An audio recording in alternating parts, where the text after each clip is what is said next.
మనిషి మాత్రమే సమస్యలను తట్టుకోలేక ఆత్మహత్య చేసుకుంటాడు. కానీ ఏ జంతువు కూడా తన ప్రాణాన్ని తాను తీసుకోదు. ధైర్యంగా నిలబడి పోరాడుతుంది. ఆకలితోనైనా శత్రువుతోనైనా. మనిషి కూడా అలాగే తన జీవితంలో ఎదురయ్యే సమస్యల నుంచి బయటపడేందుకు పోరాడాలంటాడు చాణక్యుడు.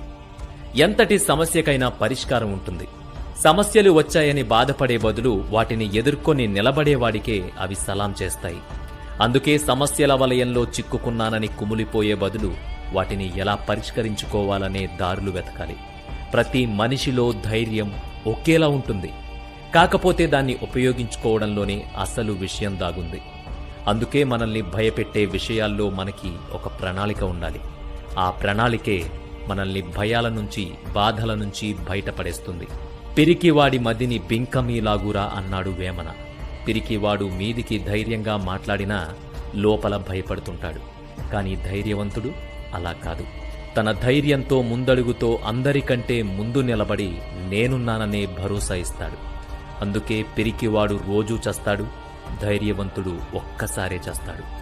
కాబట్టి ధైర్యమే మనకు శ్రీరామరక్ష. మన బుద్ధి బలమే